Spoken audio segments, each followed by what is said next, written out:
Welcome to another episode of the 100% podcast with me, your host, Harry Purdy. Today, I'm delighted to be welcoming back a returning guest. Sam Gibson is an emotional eating coach, a public speaker, audiobook creator, and an all-round fucking legend. Welcome back to the show, my man, Sam. Thanks, Harry. Great to be back. Great to be back for part two. Mate, episode 78 was the 17th of February, 2023. So it's almost been a year. Time flies. That does not feel like a year. Isn't it mad? Isn't it mad? Feels maybe 6 months. Maybe. Yeah. I still remember what we're talking about. I still remember it. It's right there. It's crazy, isn't it? And also the other incredible, this is a personal one for me, mate, is you were the final episode before the brand change from the Grassroots Guy.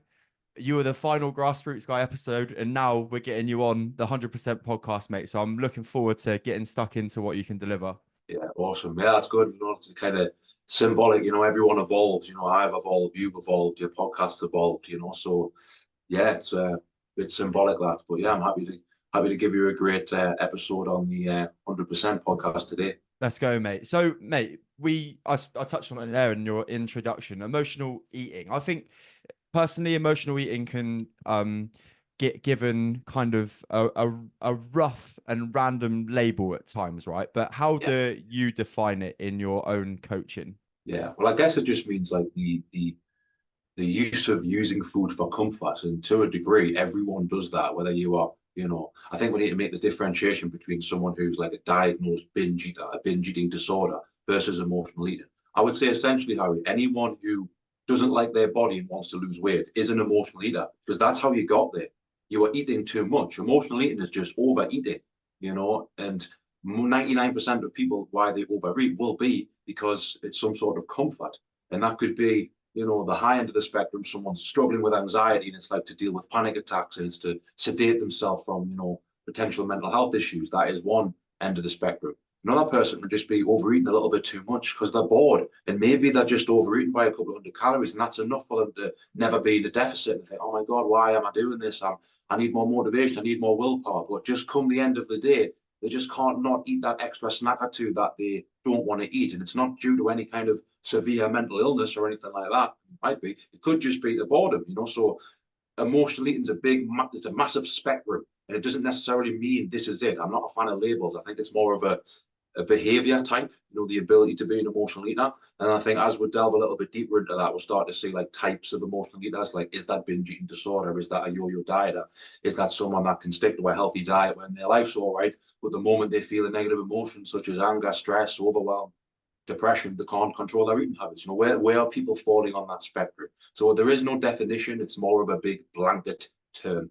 Does that make sense? Yeah, no, it definitely does. And I think that's kind of in terms of the answer that I thought you were going to give, that was it, because there's so many different elements of life that can make people eat a little bit more, right? So it could be waking up on a Sunday morning hungover, and then you get the old cravings for like the X, Y, and Z Chinese food, the chocolate, and whatever else comes up on the hunger spectrum on that morning. Or it could be that you've been to Slimming World or Weight Watchers and you've had a successful, in abbreviated commas, night on the scales. So you go home and you're in a happy mood and you're like, fucking hell, I can eat what I want.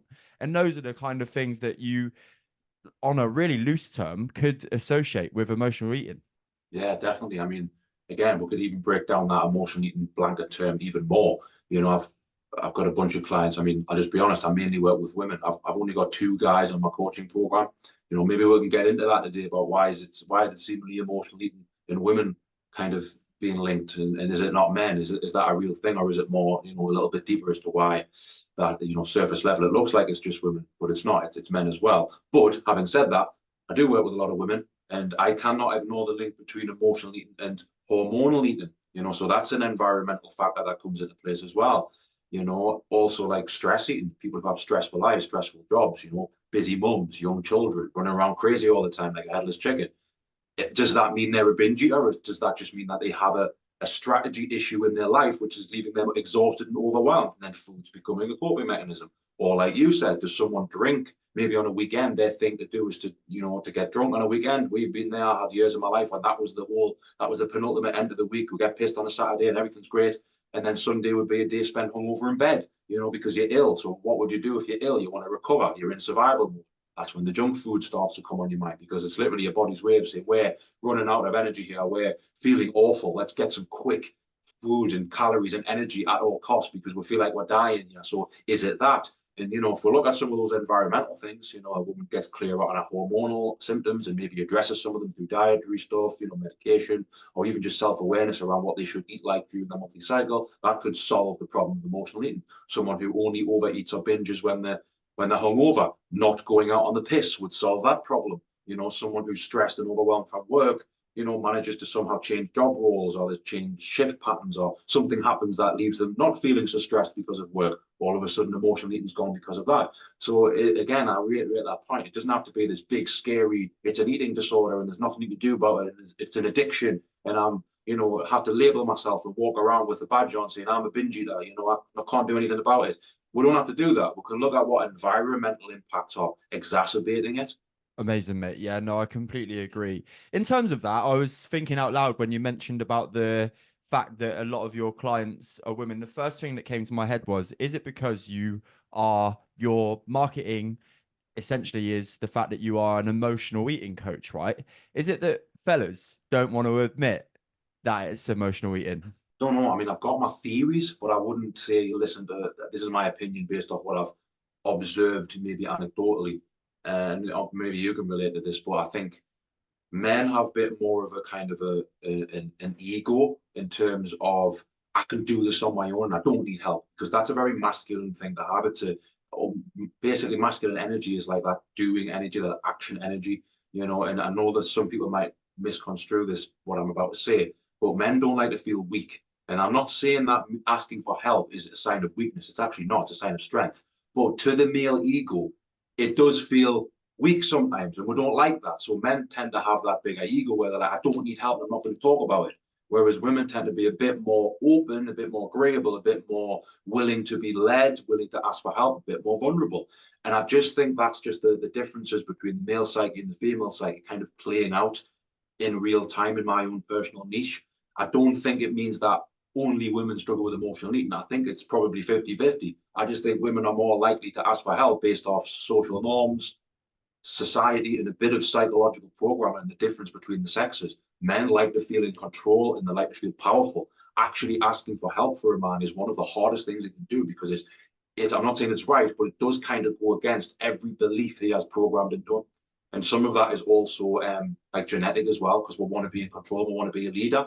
We can't possibly be a leader while asking for help. We have to say, I can't lead in this area. We have to put our ego to the side, and that's hard to do. So I think a lot of men struggle with not being the leader, not being the one in the driver's seat, and being in the passenger seat while being led by someone else who's driving. That's difficult. I think it's easier for a woman to be in the passenger seat and ask for help than it is for a man. That's just my observation and my own personal experience of being a man. You know what I mean? 100%, completely agree with you. And looking back I'm just thinking back now when at the start of my journey, obviously with the physical stuff, I kind of got a handle on it, but obviously there were some habits that I didn't really get a grips on until later in my life, like the weekend regular binge drinking and then the takeaways that went alongside that. But when it came to my mental health, I was pretty quick to pick up on the fact that this was a area of expertise that I needed some assistance with. And firstly, that was with just therapy. I say Yeah. just therapy, which obviously talking therapy allows you to talk about the experiences you're going on with. And then as soon as I saw Paul Mort pop up on my algorithm talking about anxiety, low moods, intrusive thoughts, all of those kind of things, I was like, almost take my money. Was that an experience that's similar to you, or was there some like, did the ego get in the way for you when you first started your journey with asking for help and going on your own journey of personal development? Yeah, pretty much. It was like I realized that I made some changes on my own, and I saw some good stuff, good changes. Mainly for me, it was going from, being unemployed, not having any kind of, purpose, feeling very disillusioned in my life. that's where my binge eating, if you will, or my emotional eating or other bad habits as well were at their peak. But then when I guess I got my teeth into, my own little personal training business that, at the time it was just luck that it got off the ground, put myself out there, got a few clients, got some results, and I blew up. I almost blew up overnight in my local area. So it was almost like I got distracted from the fact that I was depressed and anxious. And I got temporarily distracted by this good thing in my life. So my binge eating and my addictive personalities almost cleared up. And then it wasn't until about a year later, and I was like, God, I'm still dealing with all the thoughts and feelings. Yeah, I'm not suppressed with drugs, alcohol, and food now, but I've got some shit I need to work out because this is uncomfortable. So it was almost like I solved the problem by distracting myself with good things, but the root cause as to why the problem was there was still there. So that's when I went on my personal development journey. It was almost like a year after my changes had been made and life was better. Then it was like I had to go back a step and go, right, well, I've worked on my external world, but I ain't worked on this at all. I need to figure it out. That's what it was like for me. I got so far on my own, and then I realized I'm not going to go any further unless I go back a step and maybe ask for help. So it was exactly that. It was like I've drove in the driver's seat as far as I can go. Now I'm willing to sit in the passenger seat for a little bit while I'm led by someone else who is a better driver than me, I guess I could say. Isn't it interesting as well? Because I know part of your journey is that, of course, you got in ridiculous shape and you still essentially weren't happy, even though you thought that was going to be the thing that was going to give you happiness, I guess, Yeah, in loose terms. But we kind of all go through, or a lot of people have the same experience, right? Is that when we think about, or we don't have the lessons learned, that it's a two-way street that you need to work on, that you kind of focus on the physical thing first. So for me, it was genuinely just weight loss. Like the scales going lower and lower and lower was the thing that was, way I'm getting some gratification here for myself, and other people were saying, wow, Harry, you've lost weight. But then like struggling in the back down here somewhere was my mental health and how I thought about things psychologically. And I think that that is a lesson that isn't spoke about enough in like when you look at the PT world. And I don't like to use the terminology, but like the industry, the fitness industry, is that everybody talks about weight loss this, 10 pounds this, but not a lot of talk is done alongside how much work you need to do on yourself internally to make those yeah, results happen for the long haul. yeah. I think that's a very good point. Again, I think so many people are just unaware. Like what we know now, we're talking about it because we've experienced this and we've had that realization. I would say 90% of people in the fitness industry, including the ones who are in the fitness industry as personal trainers and coaches, are not even aware that there's so much more to physical health than just results. Because I can hold my hand up and say, yeah, when I first started my business, all I cared about was results as well. And all my clients cared about was results. It took my own awakening in about maybe late 2019 when I kind of started seeing the flaws in my business. And I was like, ooh, there's so much more to health than just helping someone in the gym lose weight. And I realized that because there was a certain, a smaller minority. Most of the clients got great results because most of the clients weren't struggling with their mental health. They were ready to just get some results. But there was a sizable chunk, maybe I'm going to pluck a number out, maybe less than half, maybe 40%, 30% of clients didn't get results. And as a PT, you might be able to experience that as well. For every 10 clients you meet in the gym, only 6 or 7 of them might actually reach the end of your program. That's just a harsh reality of the industry that we are in. So I thought, what about these other people who just keep coming back and just not getting results? Well, it's obviously emotional eating because they're talking to me about it in the gym. So I was kind of pondering making the change from like just helping people with physical health and kind of doing a bit more of a hybrid model. Roughly at the end of 2019, start of 2020, then lockdown came and it forced my hand. So I had no choice but to accelerate my plans, So I think it's because so many people are unaware, both the people in the fitness industry as consumers, as people who are buying the personal trainer programs, as people who are going to the gym. Let's be honest, it's a multi-billion industry. The industry makes so much money because it's dependent on people being unconscious and lacking awareness around what's really going on. So really systematically, it's set up for it to always be like that because of the way the money goes. Weight Watchers and Slimming World and, all these other massive companies that own massive sections of the weight loss market, like, surgeries and gastric sleeves and the latest pharmaceutical drug, what's it called? Ozempic or something. Ozempic, yeah. That's pushing now. It's like those industry leaders in the weight loss industry are relying on people being in the dark.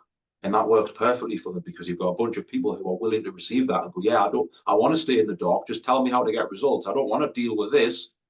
let's just show me the way. Like the industry is perfectly set up for that, both from the consumer and the people who are creating the products to solve the problem, so to speak. I would say maybe only 10, 15%. And again, I'm plucking this number out of thin air, but that's what I would say. You know, maybe 10% of people actually go, yeah, there's so much more to health than just my body. I need to work on my mindset as well.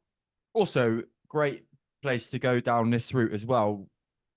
In the fitness industry, there are, well, it's not a massive number that I've seen, but there are people and influencers, really high end PTs that have outrightly almost con the masses as well, outside of the fact of Yeah, big corporations. And I mean, I don't mean to, like, well, I'm going to say it anyway, but like people like Stephen Bartlett, Courtney Black, all associated with huge, like the huge event, International Fitness Summit, literally, like, well, Courtney Black, like you know the story yourself on her.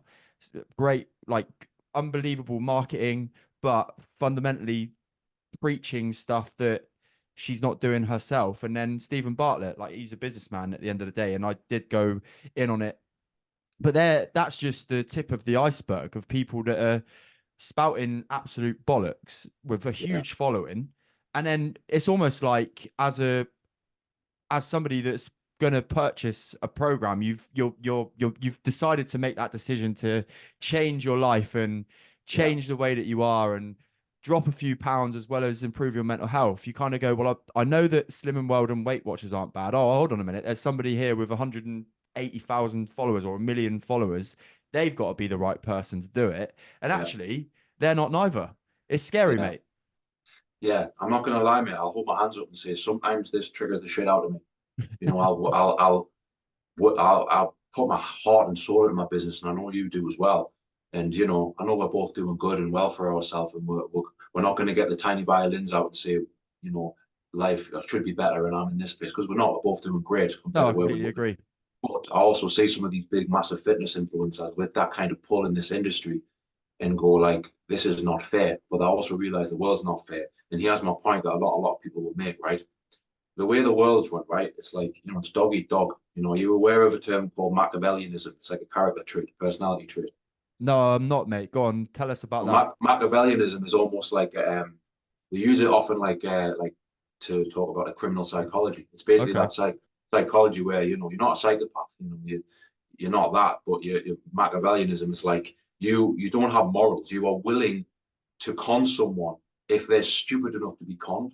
So I think the personal training industry, it's full of these characters who are very good business owners, very competent people, very intelligent people, but they'll also have that little bit of Machiavellianism where they're like, you know what, I'm just putting out a product there, and it doesn't matter because you know people are choosing to buy it. It's almost like saying you're a criminal, say, well, that person left that door in the middle of the night, so they had every right for me to walk in and steal that stuff. It's that kind of attitude, that kind of mindset. Yeah. And the industry leaders, when you psychoanalyze them a little bit, you look at the personality trait, but wow, there's a lot of pros there.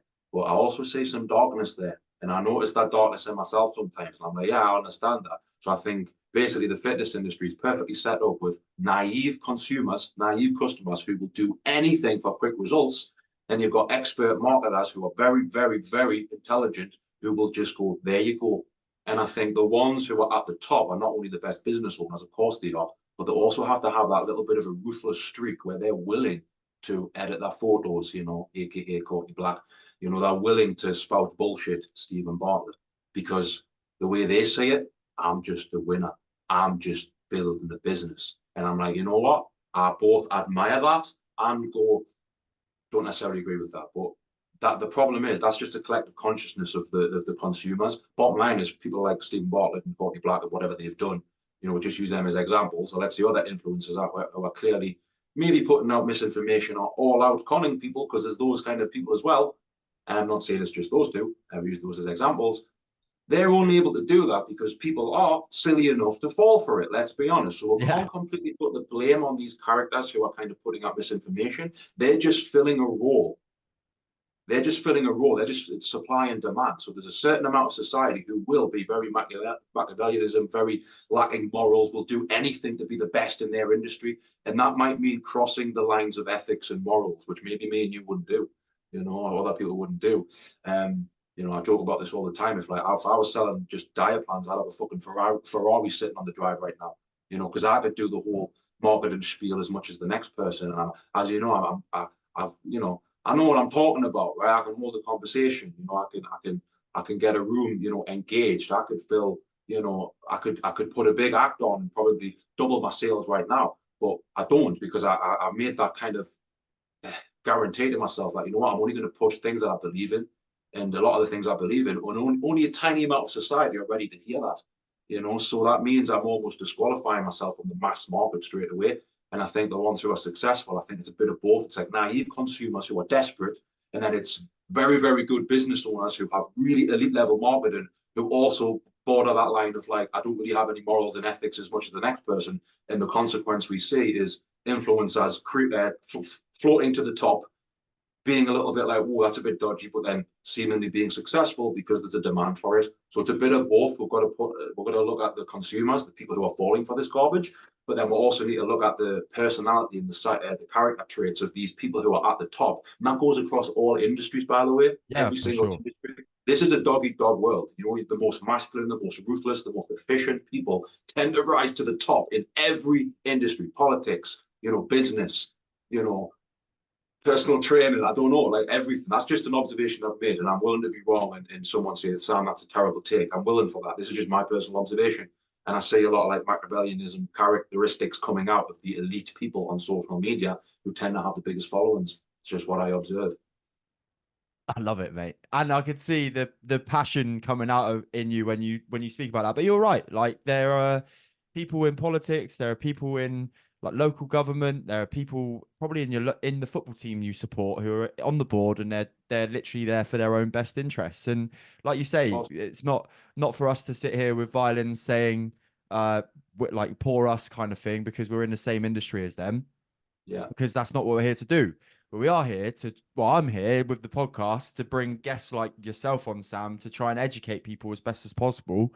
And Mm-hmm. sometimes as well, I think like when you like if I like obviously I've got a really great relationship now. I've got two coaches in my life. One's Paul Mort and the other one is a lad called Harry Down who is he's my PT and he's got me through some really class challenges along with like my good friend as well, Sam Coombs before.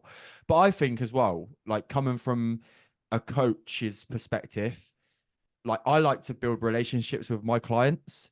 And if you're not getting that kind of one-to-one element of coaching, especially when it comes to physical and mental health traits, probably not going to work for you, in my opinion. What are your thoughts on that? Yeah, 100%. I mean, I think the success of a client in terms of getting results with weight loss or whatever, I think there's a massive impact on, or there's a massive part of that played in the relationship with the coach, like the client coach dynamic. I think a client they need to feel supported. They also need that bit of a push pull dynamic. You know, like knowing when to support your client, but also knowing when to push them. You know, knowing when they just need to be seen and listened to versus when they need to be called out. And I think as a coach, we have to develop that skill.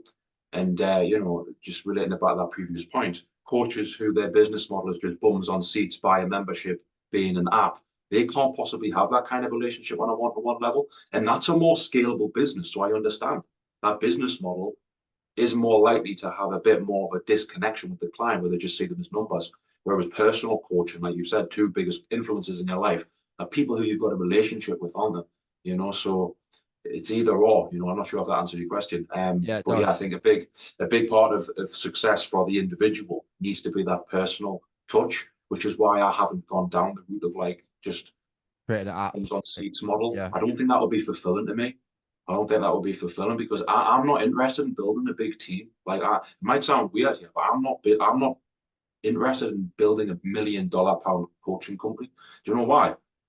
I just don't think I could show up as the character that's needed to build that kind of big coaching business. Because I think you've got to be ruthless, you've got to be savage, you've got to be a lot of hands off. You've got to focus on building the business. I prefer coaching more than building business.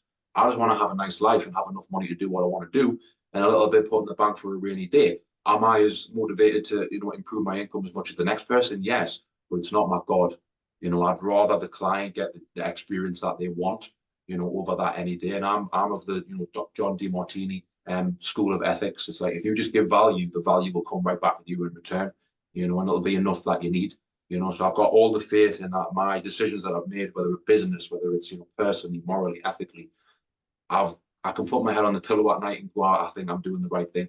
Yeah, Whereas quality. back in the day, I had those doubts, I had those doubts back in the day. So I just made that switch. Yeah. Not sure if I answered your question. It definitely did. Yeah. And I think it comes down to the fact that, again, like, we're really lucky that, well, we've been through our challenges, which we're going to come on to as well, because it's been a bit of a transitional kind of period for you since we last spoke as well. But one of the things that, like, I always laugh about, and when you hear about psychology within sports people, people talk about their different minds that they have. So Alistair Cook talks about his crazy woman in the attic, he calls his negative thinking mind, right? So when he goes out to, or when he used to go out to bat when he was a cricketer, it, always, every game, didn't matter whether it was the Ashes or whether it was a one-day game for Essex, this woman, or this is how he labeled it, would be like, right, this is negative thinking, this is, I'm going to go out and I'm going to get out first ball, blah blah blah. And it was about counteracting that and proving to yourself that you don't need to tune into this thought. And why I'm going with this is that with the Machiavellian thinking, is that's a negative thing that you could do, right? And we all have a choice with these negative thoughts to do the opposite with our actions. And I think that's the important thing to remember here, is that these people do know that what they're doing can potentially be unethical and immoral, but they do it anyway. And that's where, I think some of them might not though. I think some of them might actually not. They might be bordering on the line of a little bit psychopathy where they're really void of empathy, where they yeah, don't actually really. understand. It's like it's invisible to them. They're just tunnel vision on what can I get out of this. That's Yeah. some people are like that. And it's interesting as well, because that probably comes down to, doesn't matter then, we're just seeing the money signs rolling through and the income coming in, which Yeah. you said, like, incredible to go into that on the podcast, is that that's not really like the huge motivator for you, which I No. think must have taken some real deep work to kind of get to that level. So how did you kind of get to that answer? Well, I just realized how miserable trying to constantly better myself in terms of business would be. If you play the numbers game of last month, I made 5,000. This month I need to make 6,000. Or last month I made I sold 10 PT clients. This month I've got to do 15. Like where does that end? You've got to become a psychopath to keep that going. Mm, You know what I mean? Because the best businesses are the ones that are the most ruthless, and that trickles down from massive corporations to your everyday industry that we're in, like personal trainer or whatever. The guy who's the best is normally going to be the one who's got the characteristic traits to put his needs first, no matter what the consequences. That's just the way of the world. It's survival of the fittest, law of the jungle. It's the same theory that nature lives by. yeah. Biggest, baddest motherfucker wins, basically. You know, it trickles down in everyday life. I think as humans, we just have to go, right, well, how much of that do I want to play? Like, don't get me wrong, am I as motivated to put my own needs first as much as the next person in certain areas? Yeah, because you've got to have a bit of that about you in order to be successful. Of course you do. But you also, I think, you need to know that threshold. I found that threshold for me when I was just chasing me.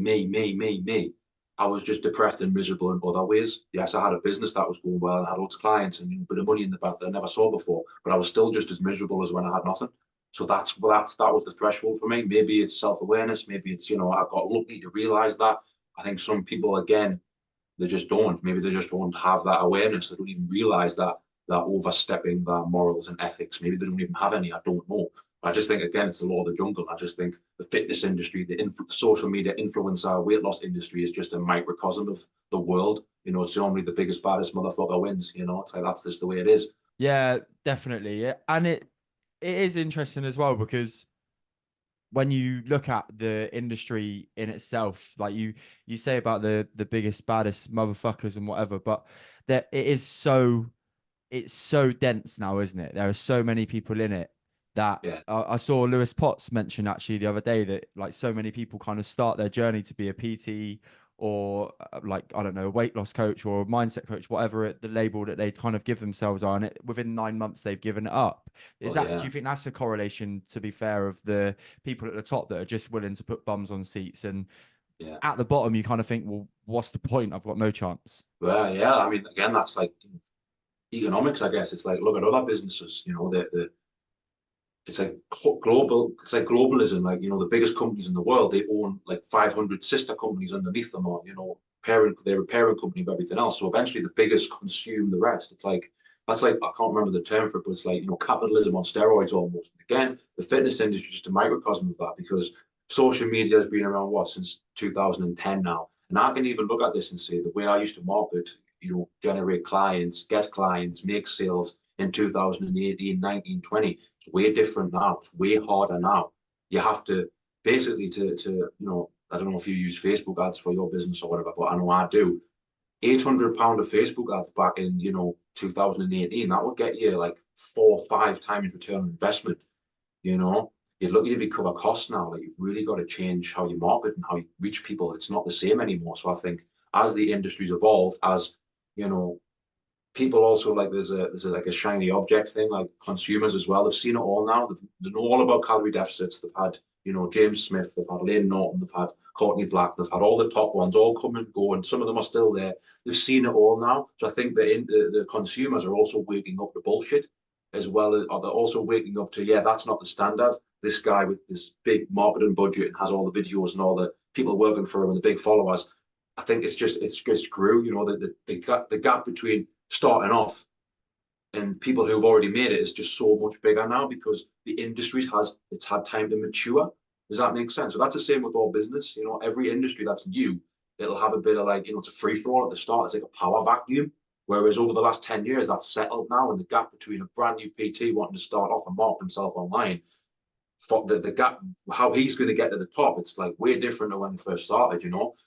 Also on the flip side, though, if someone gets it right from the start and they're willing to, maybe spend a bit of money, get investment, willing to be, I'll edit my photos and I'll do this and I'll do that and I don't know. I think sex sells. I think a lot of the fitness industry is almost meshed into soft porn now as well. Have you noticed that? It's like very Go on. the crossover. It's almost the same, especially a lot of the female influencers, the biggest following. It's like, look at that profile. What value are they giving other than he has a photo of my arse today? And then he has another photo of my arse with a different angle tomorrow. By the way, buy my program, link in bio. And I'm like, wow, like, is this where it's gone? But unfortunately it has. And I think the gap between again those starting off versus those who found this formula that seems to work has just went bang. So I would hate to be brand new starting off today. I don't know if I could handle it. I don't know if I'll be doing what I'm doing now if I was starting off today as of 2024. Yeah, The it's game's like changed. snakes and ladders, right? Because Oh, you yeah. you make a couple of little steps of progression and then bop, you've dropped on a snake and you've dropped to the bottom rung of the ladder. Final real point on this, before you've given me a lovely little segue, is that like you mentioned about not wanting to chase the big bums on seats thing, and I think it linked. I was trying to find the quote that um it resonated with me, but I can't find the exact one. But it's actually it links in with be careful of the success that you wish for, because like when you mentioned it, and you're obviously of the same opinion, I don't think actually having, if I was to log in on my computer tomorrow morning and I'd magicked up 50,000 clients from Oh, nowhere, I want that either. Yeah. I don't know what the fuck I'd do.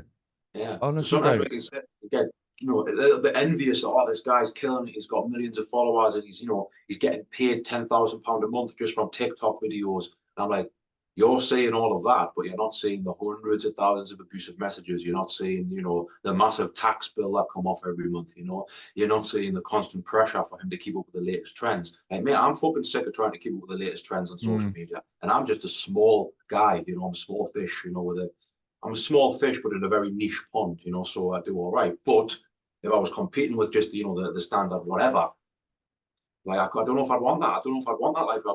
I've done the 80-hour work weeks, I've done the, being obsessed with your sales and your bottom line and your numbers. And I don't know if I want that. It's like I value freedom more than I value, you know, money. Because I don't know if yeah. that makes you happy, and I think a lot of these people who are chasing the money at all costs, I don't know if they're actually happy. I It don't know if links they are. to were you at the Stamford Bridge? No, I didn't go to that Oh, one. okay. So Peter Sage gave an analogy of if you put two bowls in front of a dog, one that had £1,000 cash and one that was filled with chicken, the dog would take the chicken every time. And he basically said, like, in terms of life, and staying alive, even to humans, yeah, money is like important because obviously we need to buy shit with it. But fundamentally, at the end of the day, you choose the thing that's going to keep you alive over Yeah. the thing that's money. And I really like the analogy, which is what you linked to there. You also mentioned then about the industry going kind of soft porn with the whole asses out, newest leggings that make your ass look incredible no matter what shape you're in, blah blah blah. That's which is fine, and that's the way that it is. But what it is causing is causing a lot of people to be low in confidence because of comparison. It's also causing a lot of body dysmorphia as well. Is that something you're seeing within your clients? Not necessarily my clients, because I mainly work with women, I would say 30 plus. And this is not saying I haven't worked with younger ladies, I have. My experience, just generally speaking, if I was to speak generally about certain audiences and the characteristics, I was a very immature young man in my 20s, and all I cared about was physical results. If I heard someone talking the way I am now in my late 20s, when I was 20, I would have been, who the hell's that dickhead? I see that with clients as well. So I think the slightly older a client is, let's say if they're in their 30s, mid 30s, they're more willing to listen to someone like me because they've been there, done it, got a t-shirt that they didn't want, 10 years of yo-yo diet. They're more willing and reciprocal to think outside the box. The 20-year-old who's just been on Instagram for 2 years and has just started the gym, they're not ready to hear the truth. They just want results now. And I was exactly the same. So I specifically market to that audience because I know they're hearing my Yeah. message. I'm not competing with the influencer who's getting her ass out because she wants loads of 19, 20-year-olds to also follow her and follow her program. I'm not competing with her for those clients. I'm not working with them people and I don't want to. I'm working with people who are actually willing to hear what I've got to say. I think as a business owner, you've got to figure out who your ideal market is, not just the market that you'd ideally like to help, the market that actually gets who actually needs what you give. So I've been very logical about it and thought, what are my best traits? What's my unique ability? What is the solution that I'm providing? That is tailor made for these kinds of people. So I try not to get into that game, but it doesn't necessarily affect my clients as much. But I do hear them talk about that sort of stuff more along the lines of, I used to be like this and I've done every diet and it never worked. Now I realize I need to do this, do that. So I'm almost seeing the back end of that. I'm Yeah. almost seeing the last generation who struggle with that are on my programs now. This new generation, I don't know if they'll ever get out of that cycle because social media is so in your face now. You know, it's pretty sad. It can be very head melting when you think about it, but I've kind of just accepted that I can't change that. I can just kind of spread my message, and whoever happens to hear it, I'm grateful. Whoever happens to not hear it, I can't do anything. It's not my job. Yeah, no, it's a good point, mate. And one thing I would say then to flip the question to try and get an answer on it would be, what would you say to yourself when Sam Gibson that was worried about how like pumped his quad looked after a session, or getting home and looking in the mirror and being like, well, this is like I look good now. What would you say to him now? What would be the advice you'd give to him? So if I was to analyze myself now, and I do, I look back at old Instagram photos and go, what was going through my head then for me to post that? I was an empty vessel. I think anyone who's putting that 100% self-esteem on a pedestal of my worthiness is reflected in how good I look. There's some sinister stuff going on underneath the surface, I'm afraid. I don't think a healthy person has that kind of value system. They don't. They've realized that they can't do that. That is the path to hell, I'm afraid. That's the path that took me to hell. It was putting my self-esteem on a pedestal of my entire life and worthiness, how good I am, is based off how I look. I think I can sit there and say I've tasted that life and I didn't want it. And I had to go to literally the gates of hell. And I'm being dramatic here, but that's what it was like. I had to go to the gates of hell in my own mind to go, shit, I don't want to go through this door because I've seen where it leads me. Unfortunately, those people who are falling for that, and where the lines between health and fitness is almost blended in with narcissism and Machiavellianism and even sexual as well. Sex sells at the end of the day. It does. It's one of the oldest industries ever. Sex. So there you go. I think I was involved in all of that. So analyzing me back then, it was because I was empty, mate. I had no purpose. I didn't know who I was. I was actually really insecure, and I might have portrayed, confident exterior, but I wasn't. I wasn't very confident at all. I was the opposite. So when I see these kinds of people online posting these sorts of stuff, I'm just like, I know you because I see myself in you. That's what I was like. And I could be getting it wrong. I could be totally off the mark here, but I don't think I am a lot of the time. A Yeah. lot of the time, I don't think I am. I think people who pedestalize their looks and are obsessed with their looks to the point like I was when everything revolved around that. It was because I was an empty vessel. I had nothing else going on. I had the personality of a wet mop. It's very self-aware and kind of I in some ways self-judgmental to say that. But you say obviously you didn't know who you were. I had Chris Brown on the show 6 months ago, and I asked him a similar question, and it's I think we're always changing, especially when we're in the space that we're in, right, Sam? Because we're always looking for some kind of personal development game. We're trying to learn as much about ourselves as well as the world, and as well as trying to help the people that we are here to serve and give value to as well. But that's just with me with the podcast, with you with your coaching, and obviously me with my little coaching business as well. But when do you get to the point when you go, okay, I know enough about myself? Or when did you get to the point when you were like, okay, I know enough about myself to not put all of my self-worth and value on this look in the mirror? Yeah. I kind of accepted that I've got to put something on a pedestal as like that's who I am. Because I don't think I don't think we'll ever get to a stage like you say we're always evolving. That doesn't necessarily mean we have to always be better in the same thing. It might just need to work on another area. So I think we'll always have to have, especially as men, like an animal to hunt, we have to have some sort of significance. Like one of the Tony Robbins things, like the needs that we have. Everyone has a need for to be significant. So do I. So as much as I can sit here and say I'm no longer that insecure 20-year-old who's putting his self-worth on his body, I'm not. But I've still got insecurities, and maybe a part of that is maybe through being good on podcasts and helping my clients with emotional eating and having a business and doing public speaking. Like I'll hold my hand up. I love public speaking because for 30 minutes or 60 minutes, I'm the center of attention and everyone's going, wow, Sam gets it. That makes me fucking feel good. So I'm not lacking awareness to know that I'm not out of that completely. I think everyone's got some insecurity, everyone, and we always will. And one of the best ways to solve that insecurity is to like look good in whatever it is that you do. And I just think there's kind of a right way to do that. There's a wrong way to do it. So I like to put myself worth in how I can help other people rather than it just be about me. But I'm still trying to get away from my insecurities, and maybe I always will be. So I think we have to be aware enough to go, you know what? I'm a flawed human being. I have negative thoughts. I'll have that devil on the shoulder all the time. I'm always going to have insecurities. I just need to make sure the insecurities I've got, the ways that I'm trying to solve that, isn't completely ruining my life. And if I can help other people along the way, then maybe it's worth it. Maybe to have a little bit of insecurity and self doubt and a bit of an ego. Maybe it's not that bad because look at the positive consequences. But I think it's a trade-off. There is no solutions. There's only trade-offs. I think that's a famous quote. I think Thomas Sowell, I can't remember how he pronounced his name. I think he said that. There's no solutions, only trade-offs. So I'm willing to make the trade-off of like, yeah, I might always feel a bit insecure and I want to better myself. I do. Who doesn't? But I'm not going to do it in that way anymore. I'm going to do it in a way that actually benefits other people. I think what you've got to do is make life about other people just as much as yourself. It can't all be about you. And I've realized that, and that's massively helped me. It's freed me from a lot of negative thoughts. I feel a lot more liberated now, connected to who I am. But that still doesn't mean I'm not always looking for, right, how can I look good? Who doesn't think about like that? Everyone's Yeah, of trying to look course. good. Everyone's trying to feel good. Everyone's trying to impress people. I just think it's the levels that you do that at. That's the problem.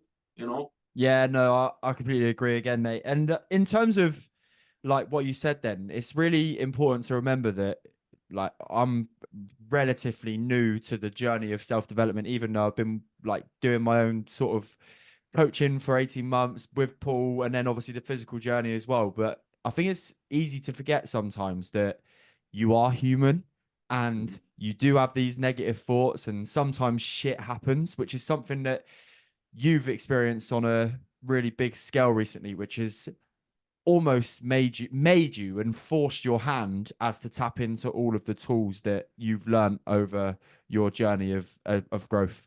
Yeah, yeah. So obviously, the last 2 months ago, I lost my dog, and I know some people will be thinking like, oh well, it's just a dog. That's what I would have said a few years ago as well. But it's I'm 29 now. He died when just when I turned 29. He died in November, just after my birthday. He was 16. Yeah, I had my dog since I was 13. So look, he had a great life. But I knew he was getting, getting old. And about 7 months ago, he was just failing fast. He was, or 7 months before he died, he had cancer basically, and the vet said, oh, I don't know how long he's got to live, but, he seems to be doing all right. He doesn't look like he's in pain, but this is going to get worse.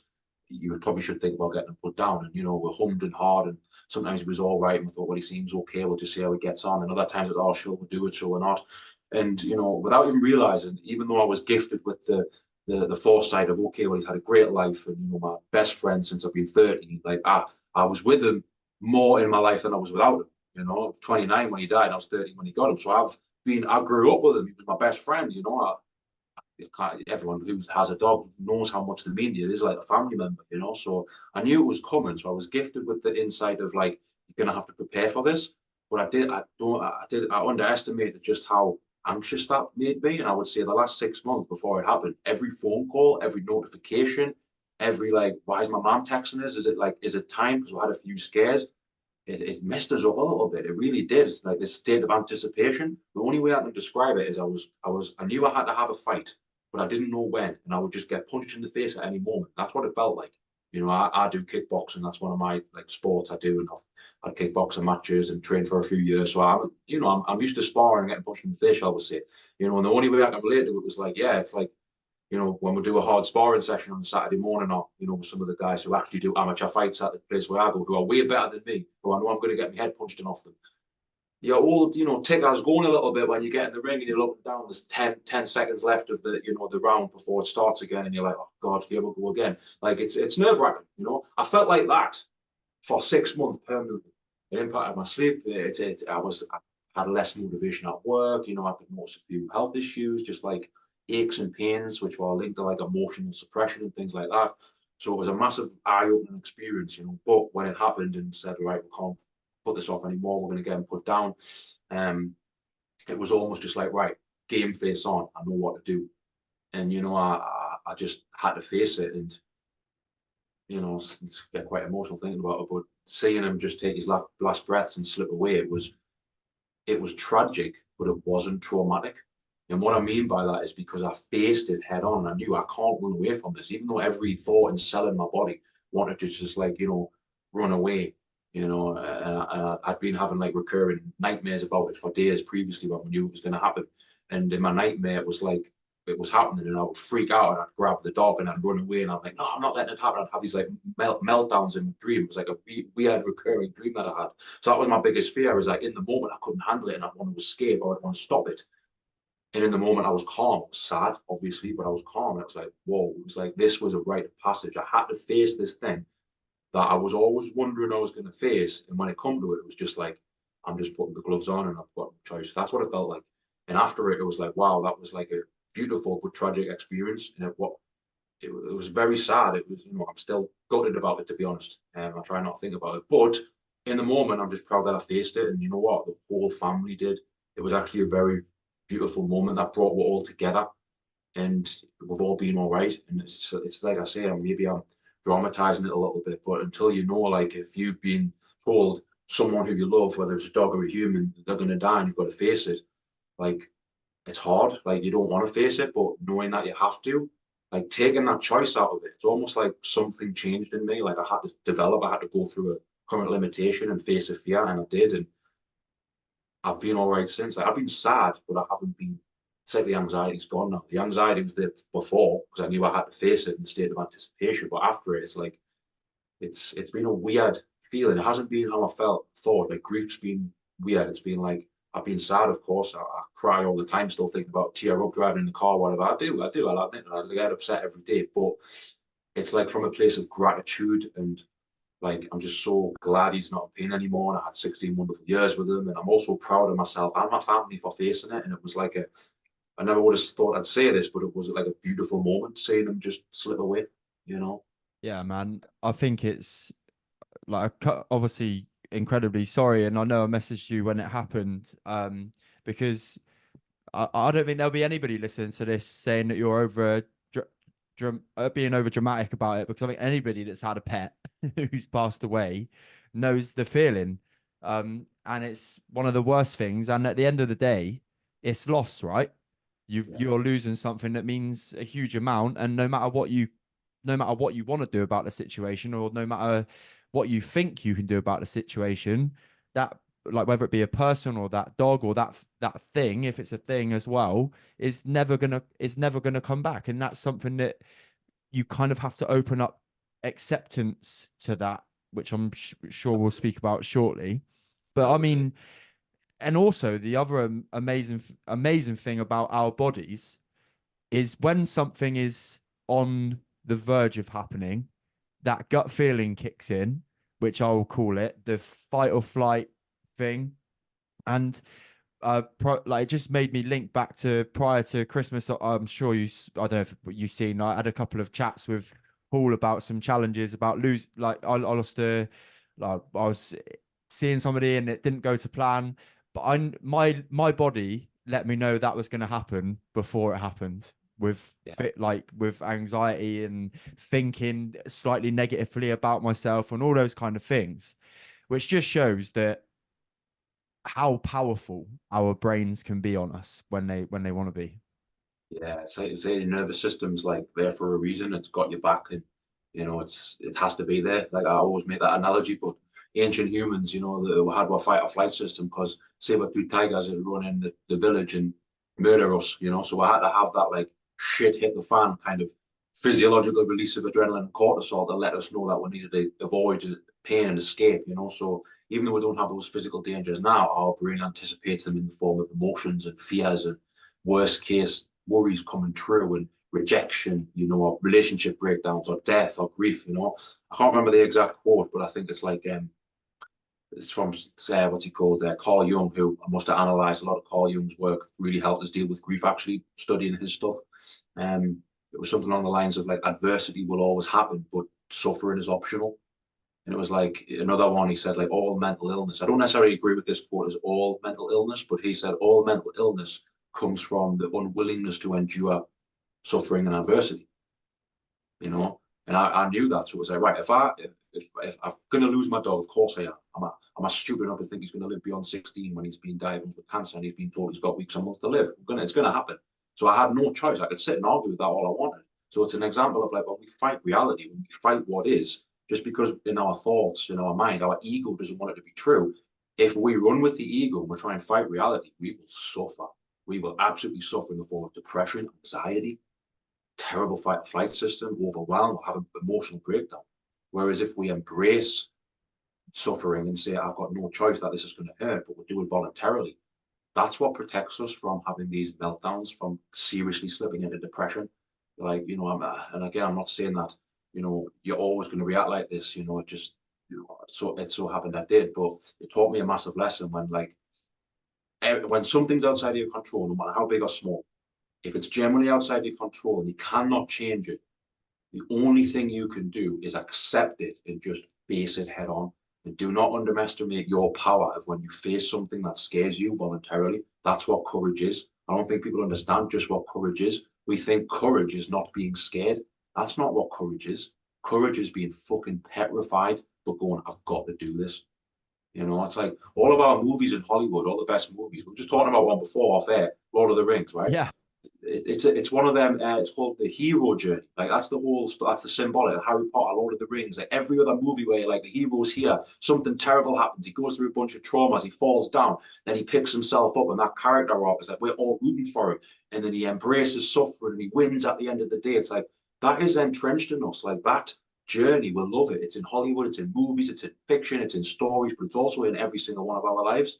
So at some point in your life, whether this is facing a challenge, facing a relationship breakdown, dealing with grief, just failing. Like I've lost businesses before when I can kind of like understand that's why I failed. And it's like, you might not feel like the hero at the time, but that's what your character arc is supposed to be. It's like one day shit's going to hit the fan and you're going to be knocked down. You're going to be rock bottom.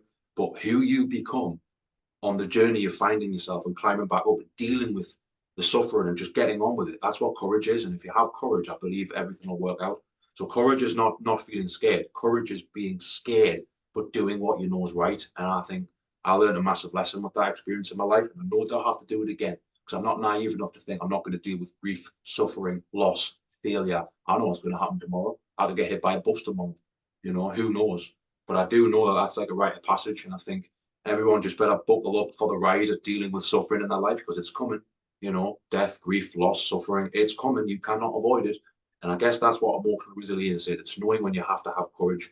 And that doesn't mean you go and do stupid things that scare you and you take risks and you be impulsive. You know, I'm not saying that. I'm saying that one day you're going to have courage and your life will work out better for you if you just accept that you're going to be scared, but you do it anyway. I think the kind of little thought process I've had with my own challenge recently is that every little negative or positive emotion has its own level. So like level one, you've dealt with level one, and then you like progress it through to level two.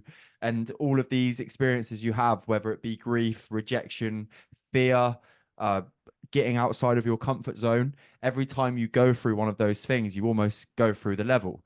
And the reason I say this is because one of the days when I got back from Bali, I had just obviously I wasn't very happy about the situation.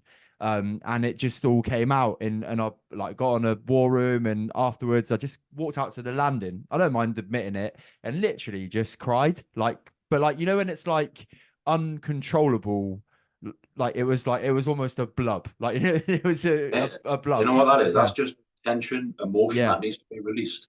Like I've actually been practicing this, so I struggle to cry in front of people. Right? I'm a bloke. I've got a big ego. Crying in front of someone, difficult, right? I might struggle with that. Crying on my own, it's actually been like almost like a meditation. So what I would do, especially the days leading up to this, new 3 days in advance, the day of putting my dog down, a few days after that, when I felt a little bit like the lump in my throat, like I'm just getting really irritable and angry and frustrated, which I guess that's the stage of grief, and you'll experience that with the relationship breakdown as well. It's the same thing. You've lost something, so that's grief, right? You will flip from depression, anxiety to anger. All your feelings if you're running around a million miles an hour. Don't underestimate the power of just taking yourself to a quiet space. I used to put a song on that either it brought back memories or it like, just them songs that really connect with you on an emotional level. And I would just cry like a fucking baby. And I Yeah. would just do it as a preemption activity because I don't want to come home and then get into an argument with my partner, or get triggered by something I see on social media and then I've got to fight my emotions. I just went, right, I'm actually going to go in my car and I'm going to cry on my own. And, it was like an emotional release, so I think that can be something. So, yeah, Yeah. crying. I've changed my opinion on crying. It's actually helped a lot lately. Yeah, and I've been really lucky, but where I was going to finish on that note about because obviously you go through like grief, whether you lose kind of a family member or I've obviously gone through my own mental health struggles. Even though I was blubbing, the training and education that I'd done on myself, Mhm. it was like, right, I know that this is me at my lowest point I can be, and I know where I can get to. And that's Yeah, where I was like, holy fucking shit, this is another level of training kicking in here. yeah, And that's where you were as well, because you knew, even though you felt like absolute fucking shit because something had yeah, yeah, happened, yeah, you'd put the work in, you'd put the work in to know that go through that process again with the lessons that you've got now, you'll be okay. And that's, I think, where if I could share one message like today and on this little note, it would be that if you do put the work in on yourself, into yourself in the right ways, and you accept that you're human and you can have these ups and downs and your emotions will and your thoughts will play tricks on you at times, but if you practice with them and you just get to know them a little bit better, which sounds a little bit wanky, but it's so fucking true. yeah. At the end of the day, at the end of the month, at the end of the year, whatever, you will have grown and you will be way more capable of dealing with these things than you thought you were. 100%. Yeah, it is. It's emotional resilience. That's what it comes down to. It's like that's related to physical resilience, maybe like stamina. I know you've done some like long distance challenges and running and marathons and things, right? Yeah, So man. you had to build up your stamina. You couldn't do that 3 years ago. You had to get to that point. So how did you build that physical stamina? You had to push yourself to the point of exhaustion, recover, then push yourself a little bit more, just a little bit beyond where your last point of exhaustion was. Then you come back a few weeks later, then you push it again and again and again until you get to that level where you actually have the stamina to do a marathon. Your mental health, your mindset, dealing with setbacks, dealing with negative emotions is exactly the same. And I think the worst mistake people can make, and it was a mistake that kept me depressed for years, negative emotions shouldn't be here. And if I have them, there's a problem. That is the one belief that will destroy your mental health. If you are unwilling to accept that you will be pushed to your fucking limits sometimes because you're not in control of the external world, you're a human, you're not a robot. Sometimes the world will get you down and it's going to hurt. But if I embrace that and say, I'm going to feel negative, of course I'm depressed that my dog's died. You know, of course I'm depressed that, you know, my relationship hasn't worked out. Of course I'm anxious about, you know, this worry with my business and it's going to work out or not. You know, we're going to get these feelings. And I think you just have to let negative emotions be there, you know, almost like you're in a room with them and say, all right, I see you're over there, right? Okay, you're in the same room. I can't get you out of this room. If I want to get in a fight with you and try and pull you out of this room, you're going to win. You're going to beat me up. So I'm not even going to fight with you.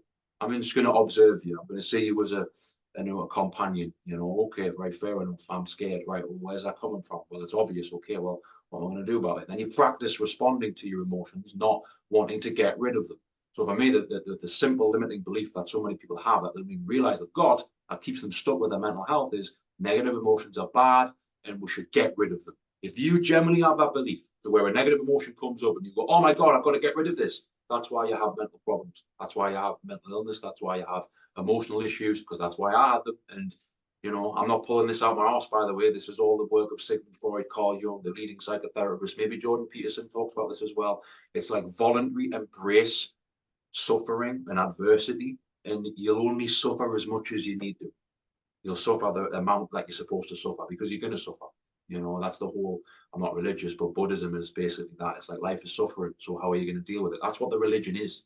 That's what it's about. That's what mindfulness meditation is about. It's all about that. You're going to suffer from time to time. You're not in control of it. You're a human. You can't change your negative emotions. It's half of the world, you know, if we look at night and day, you know, hot and cold, positive, negative, you know, north, south, everything's opposites, you know, so roughly half the time we're going to feel negative if we think about it like that.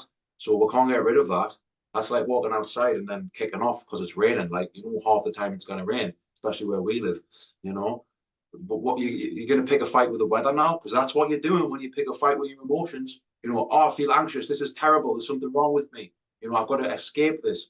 That's what I was doing. That's when I was impulsive. That's when I had depression, anxiety. That's when I was struggling with addiction issues, emotional eating, binge eating, all come into that. My insecurities and my obsession with my body and my erratic emotions up and down. That was all a side effect of me just being scared of feeling negative. I just didn't want to feel negative, and I convinced myself I wasn't supposed to. And I think a lot of social media and toxic positivity has a role to play in that. And there's such a focus on like winning, success, feeling good. Like if we pedestalize feeling good, by default, that means we're demonizing feeling bad. But feeling bad is often like how we're going to feel half the time. So Yeah. we've got to be very careful. So I think the biggest change I've made was like stop searching for positive emotions, stop gaslighting myself and thinking that I'm not supposed to feel negative because I'm going to. And when I stopped fighting that and just went, okay, I feel negative, what can I do about it? And sometimes that wasn't anything. It was just, I just have to let it be. All right, I'll go in my car and I'll cry for 5 minutes. I'll see what happens. And it kind of worked. You know what I mean? Mate, insane. Yeah, and so real. I think like I think it's so important that these subjects are spoken about because as much as again we're really blessed to know the education, I know there are many people out there that will come to me or they'll probably come to you or even just have chat with their mates and they may say oh something like I'm just not feeling very good at the moment. And then the next thing is I just want to feel happy like all the time. I just want to feel happy. I want to be happy. And it's like, yeah, okay, you can be happy, but that's only a temporary thing anyway. I What about know. the other 23 hours of the day? And then you I know, got mate. like 24 hours, 7 days a week that you have to think Yeah. about as well. And I think it's just like you say, plastered everywhere, right? The romanticism of life in movies, on Instagram, wherever you look. And it's really important that you get kind of both elements, yin and yang. The oldest analogy in the book, the oldest reference in the book, yin and yang. You've got your good side and you've got your bad side, and that's the same with our feelings as well. And actually leads me to you were a bit of a trendsetter for me, I think, mate, over Christmas because you did post things that didn't quite go to plan for you as well, which I thought was like a really stark reminder for me. And I did follow the trend, and I was like, I'm going to do that too because I think it's a really good thing to show, especially after the ultra and like being in Bali for nearly 4 weeks and all of this shit that I was sharing on social media, that behind those photos and behind that facade was actually somebody that was a little bit broken at the time. And that goes a little bit like unsaid and missed, I think. Yeah, 100%. I mean, maybe you needed to feel a bit like that in order to get after those goals. I had a very good year last year. One of the reasons that I had a good year was like, right, I've got this big thing that's coming up that I'm scared about. So I can sit here and do nothing and just waste away and wither away.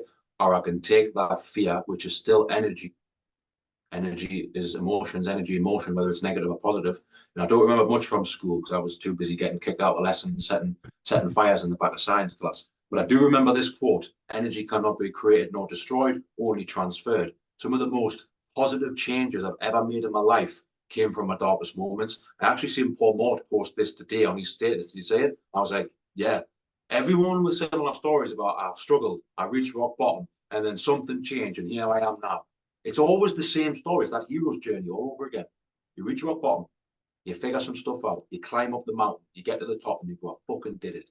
And then you know what? You'll fall down the mountain again. And you've got to do it all again. I But fuck. sometimes you have to feel rock bottom in order to move.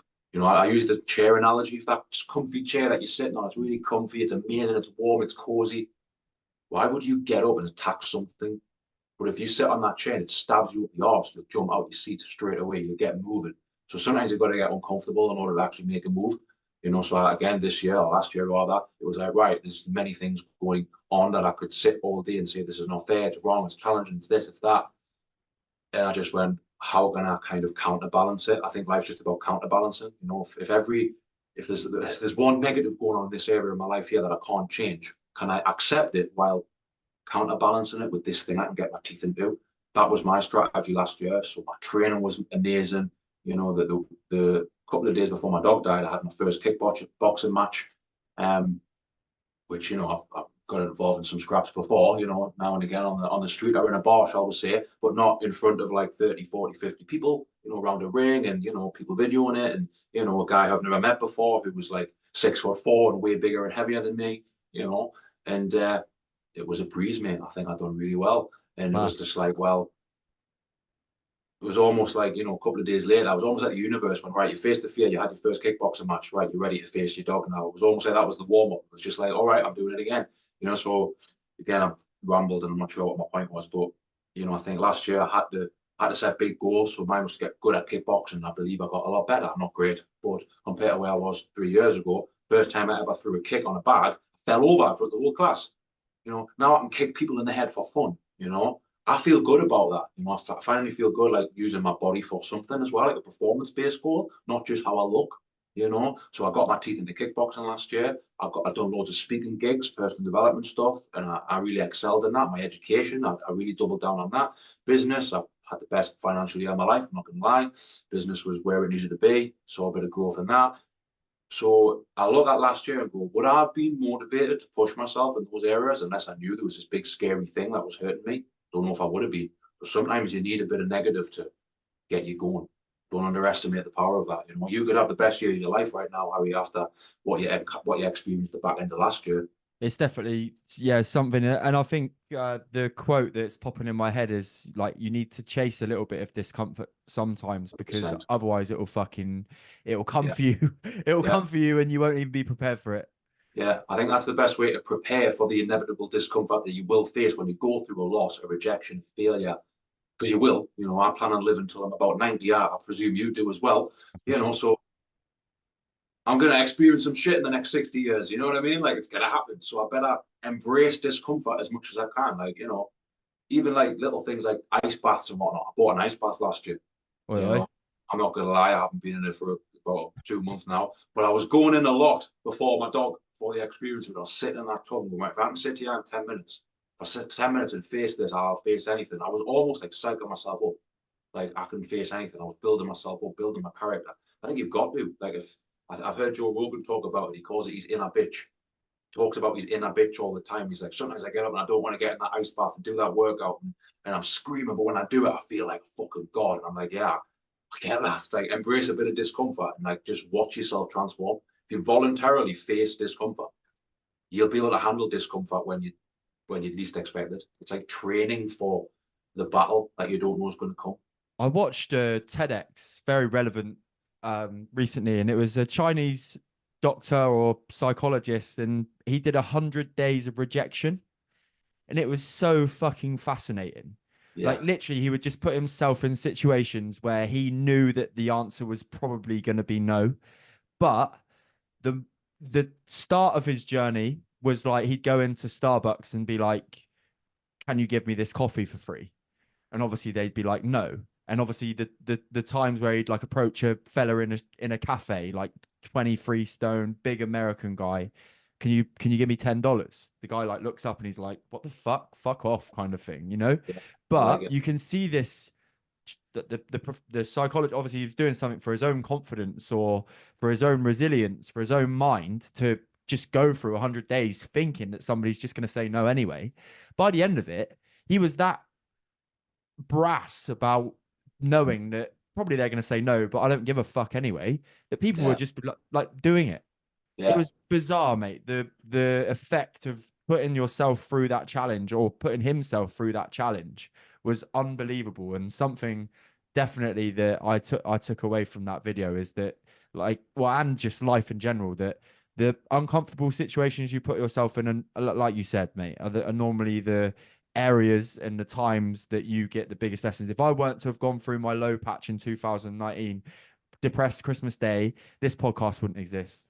You know, if I Oh weren't to yeah, have yeah, yeah, if I 100%. weren't to have got to 23 stone and unhappy with myself, I'd never have ran an ultra marathon. You know, all these things that have led to at the end of it, the yin is oh sorry, the yang has led to the yin, let's just say. Yeah, it's that repetition is the mother of all skill kind of thing, isn't it? It's like the more you repeat something, the more ingrained it is. So that guy doing the rejection experiment, say, yeah, 100%. If he put himself in the firing line to be rejected, which I'll probably hold my hand up and say, feeling rejected is probably that's the thing that hurts me the most. Maybe that's a bit of, you know, childhood insecurity and or that maybe other relationships you've had in the past that didn't work out. And I guess that's how I felt even in business when I first started. It was like, wow, I put myself out there. Why is nobody hiring me? And then, this person at my gym is killing it. And I believe I'm just as good as them, if not better at personal training. That's by the by. But, you can imagine how that felt. And like, well, Mm. I had to get comfortable with that as well. But rejection is definitely one of the hardest things to feel because a lot of us are carrying childhood wounds and certain things as well, that we don't even know about. And I guess that's a lot of understanding yourself. It's not just like surface level. It's like, can I make the unconscious limiting beliefs in my own mind conscious? And a lot of people have rejection wounds. A lot of people have things they're embarrassed about, or even shame.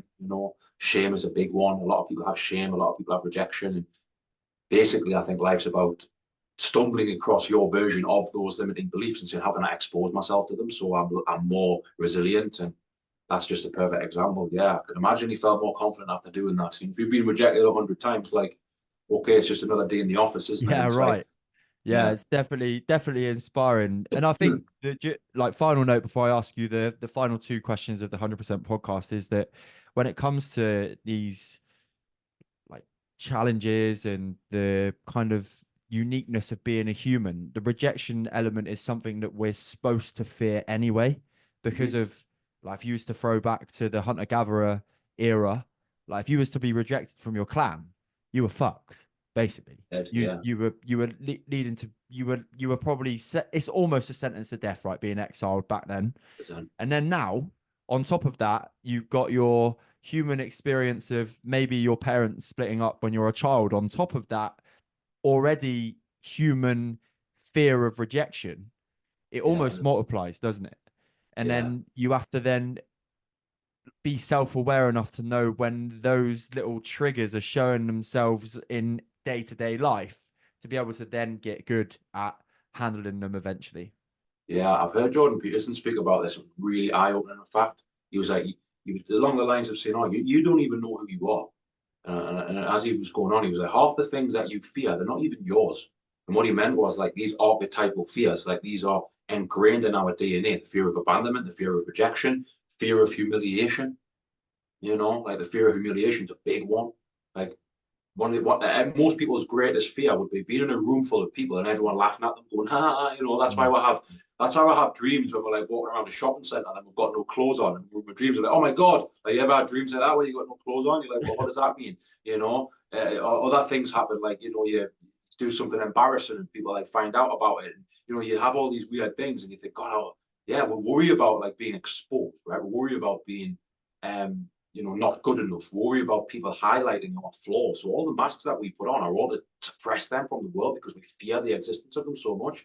And the point Jordan Peterson was making, like, your fear, it's not your own, it's humans' fear. Humans are scared of this and this and this because they always will be.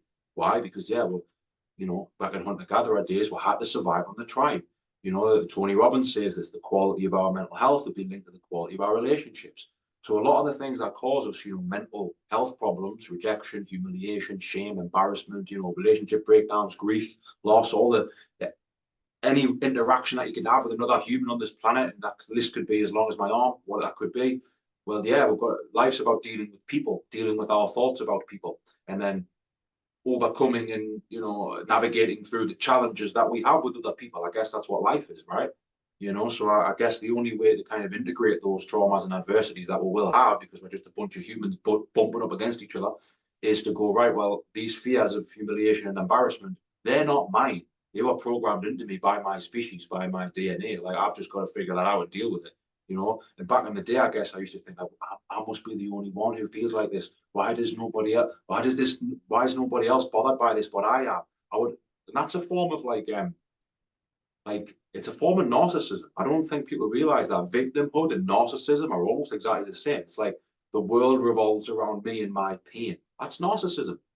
A lot of narcissism isn't like a guy thinking he's the best thing since sliced bread. That's probably something else. I get a lot of narcissism is like the world should revolve around me and my feelings. Nobody understands how I feel. I'm the only one who's going through this. Nobody gets me, or even just pedestalizing your own feelings and gaslighting yourself to think you're the only one who struggles with these feelings and fears, to where you box them up in this box of shame that you don't want anyone to notice about, to see rather. You don't want to notice. And really, it's human fears. So when I studied human nature a little bit, like evolutionary psychology, it's a great book I can recommend. I think it's called The Ape That Understood the Universe. Yeah, I brilliant. listened to that. I read that. Oh my God, that changed my fucking life because I learned so many things about like human character traits, the differences between men and women, the differences between, just your archetypal fears and your pre-programmed behaviors. It was almost like I said, taking an inventory of the human species. And I realized so many of my problems are not my problems, they're human problems. And I was just like, I get it now. I can stop pedestalizing myself and thinking I'm, poor me. And I think so many people are stuck in poor me. And that's what keeps them stuck, for good. Basically, it's a form of narcissism. It's like victimhood narcissism kind of thing. They don't Mate, think that the best thing since sliced bread. They're thinking that I'm the only one who is just going going through through this this. one Leave thing. me Yeah, alone and let me wrap myself up in cotton wool. And we'll see this play out in society now as well, unfortunately. mate, incredible way to end the main point of this podcast. I have two questions left to ask you, my friend. Yeah. The first one I would have asked you on the last show we did together, but I'm going to ask you again. What is next for Sam Gibson, emotional eating coach and limitless training? What's next is I've got an in-person event on Sunday. First time I'm putting this event on. So I've Ooh. collabed with two other coaches.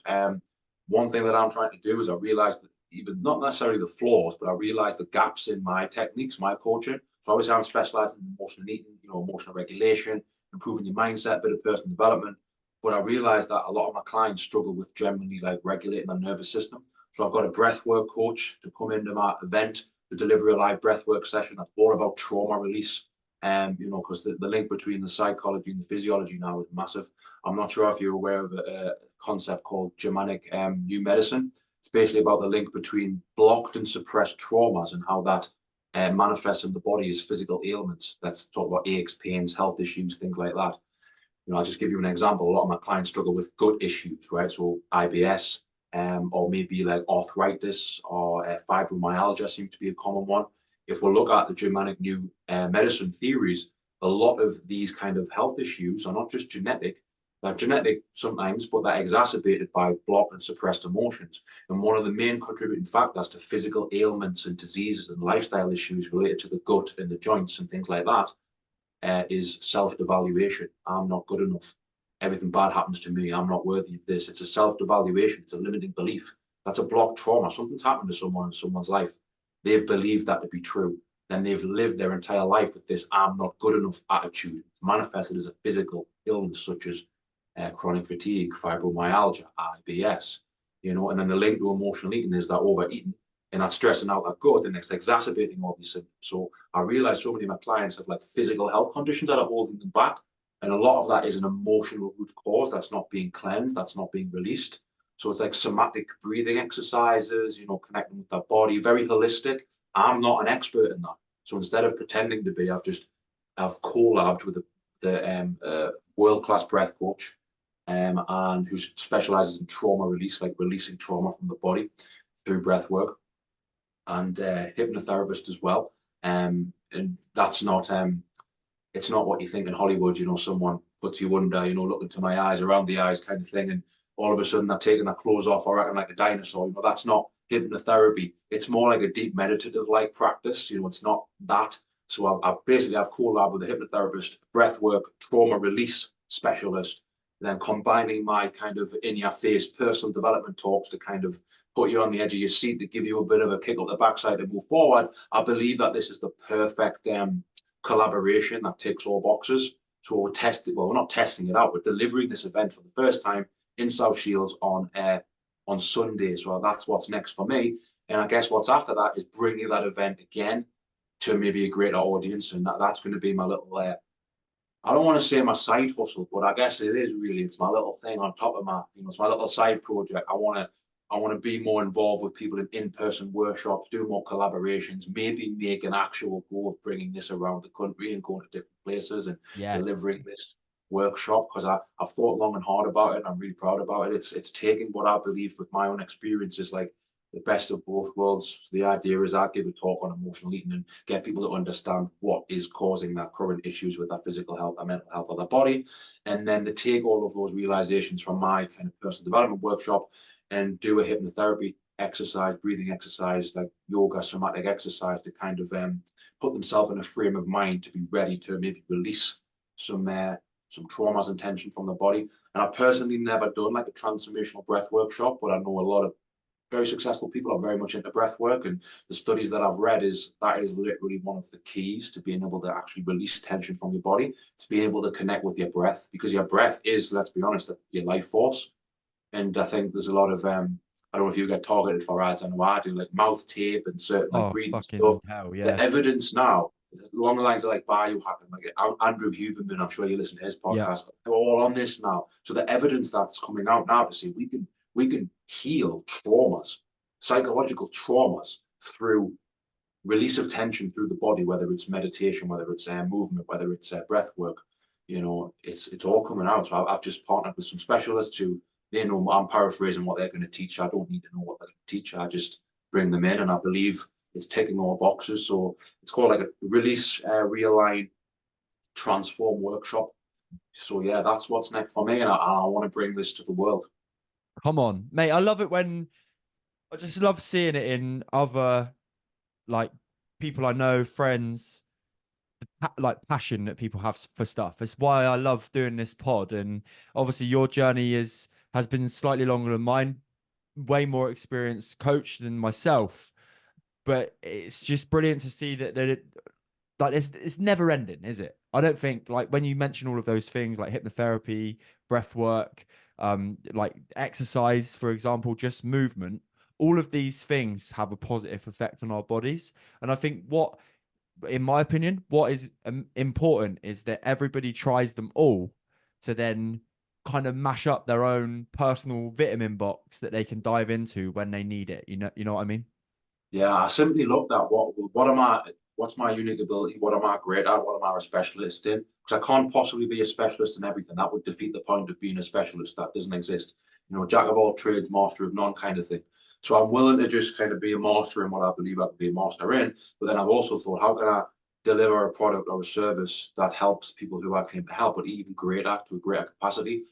So some of these things, through my own research, evidence of trying them out myself, apart from the 9D breath workshop, which is a whole different kind of breath work kind of exercise than just normal breath work. It's like involving all of the senses, and it's like a guided meditation throughout of it. I'm actually doing it myself on the weekend as well. So I do my part of the event and I'm joining in with my clients. 21 of my clients coming all from around the country, some as far as well, I live in South Shields, the Cotswolds, Cambridge, the far end of Scotland, Wow. so I've got people coming up from all over the country to see me. So that makes us like nervous, but in a good way. Like I need that healthy anxiety of like I've got to fucking perform. You know what I mean? I need it. So I've needed this to like push through my own limitations because not gonna lie, I get a bit bored of just sitting here and talking to people, my clients online. I need something that's like, Gets the it lights fire us in the up. belly, mate. Yeah, yeah. Scares you a 100%. little bit. Yeah, mate. That's the trick, isn't it? To a good goal is get the little ass twitch. You know that it's a good goal for sure. 100%. Mate, final question of today's podcast. What is the greatest bit of advice you've ever been given? Um, God, it would be hard to pinpoint. I try to write things down, but I forget. A lot of this stuff just comes out as I'm thinking. I guess I mentioned it before. It was like on the Carl Jung side of things. It's like if you voluntarily expose yourself to things that you're scared of, like don't underestimate the power of like your mind, how you'll transform. It's almost like a rite of passage. Or if you embrace suffering voluntarily, like your soul will upgrade, if you will. Maybe another one, Paul Mort's saying, "Don't believe everything you think." I think that's probably one of the best quotes I heard back in the day when I was like, oh, so all these doubts I've got, you're telling me that there's a chance that they might not be real. Oh, right. I've spent 25 years convincing myself that every thought I had was real. So you're telling me that that's not the case. Like probably that, mate, to be honest. Like, don't believe everything you think.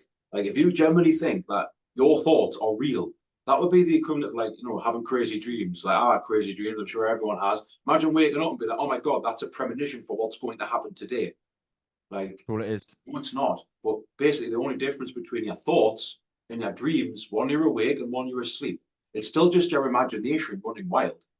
You know what I mean? So if Yeah. we put such a pedestal on our thoughts, I guess if we were to simplify mental health, and some people won't like this, but this is my take on it.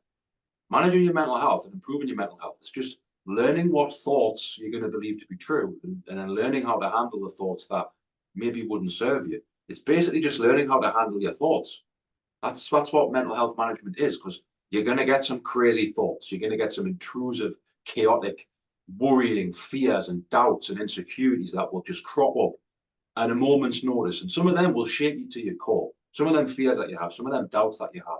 Like we've all been there when we've just been completely stuck, when we've just been in our own mind and it's just been completely unraveling. And that can be it can be a very scary place to be. The scariest place I've ever been is alone with my own thoughts, not knowing what to do with them. That was horrible. I That feel you on that. that's what depression and anxiety is, basically being alone with your own thoughts and not having a clue that what's real, what's not real, what's true, what's not true, just being completely consumed by them. But really, it's a skill set that you learn over time. And the thing that started it for me was don't believe everything you think. I was like, all right, okay, who would I be if I didn't believe everything that I thought? Well, I'd challenge them. I would figure out which ones were real and which ones weren't. Because if not everything's true, well, which ones are true and which ones are not true? That's the process of elimination that kickstarts the process of working on your mindset. If you just believe every random thought that you have, you'll, you know, basically you better get yourself in a straitjacket, because you're gonna cripple yourself. That's what I was like. I was a meltdown, one bad day away from having a meltdown, complete break, because I just didn't realize I could challenge my thoughts. I thought they were just real. If I Your had them, own that was going to be true. your You own know. hero journey, my man. Sam Gibson, where can people come and find you if they want to come and find you on social media and all those other good things? Yeah, just the usual. So my Facebook, Sam Gibson, Emotional Eating Coach, is my Facebook page. On Instagram, Sam Gibson Limitless is my Instagram handle. I guess that is the only ones I'm on. I haven't braved the world of TikTok yet. I don't know if Yeah, I'm ready good. for that. That's about it. Brilliant.